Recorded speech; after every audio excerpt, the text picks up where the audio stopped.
बड़े राज्य में राजा के पास सैकड़ों संदेशवाहक थे। हर दिन वे अलग अलग गांवों में जाते थे लोगों तक संदेश पहुंचाने के लिए। राज्य का बहुत सा काम इन्हीं संदेशवाहकों पर निर्भर था। लेकिन एक समस्या थी, राजा को कभी पता नहीं चलता था कौन सच में काम कर रहा है, कौन रास्ते में ही रुक जाता है और कौन बिना काम किए झूठी रिपोर्ट दे देता है। राजा ने कई तरीके आजमाए। उसने सुपरवाइजर नियुक्त किए, रजिस्टर बनाए गए, रिपोर्टें लिखी जाने लगीं।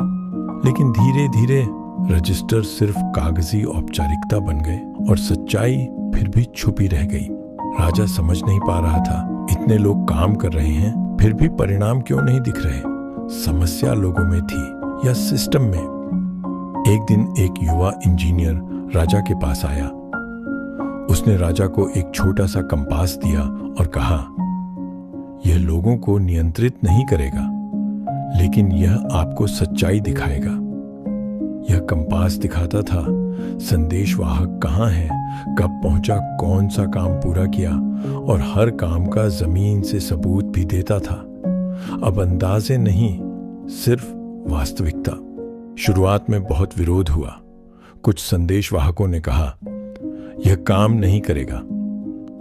कुछ सुपरवाइजर बोले, ऐसे सिस्टम हमेशा फेल होते हैं। लेकिन कुछ महीनों में सब कुछ बदलने लगा। ईमानदार लोग आगे आने लगे, काम समय पर होने लगा और गांवों तक सेवा पहले से तेज पहुंचने लगी। राजा को समझ आ गया, समस्या लोगों को नियंत्रित करने की नहीं थी, समस्या थी सच्चाई देखने की। जब काम स्पष्ट दिखने लगता है तो जिम्मेदारी अपने आप बढ़ जाती है। फील्ड मॉनिटरिंग असफल नहीं होती, असफल होती है कमजोर व्यवस्था। टास्क आए उसी व्यवस्था को मजबूत बनाता है।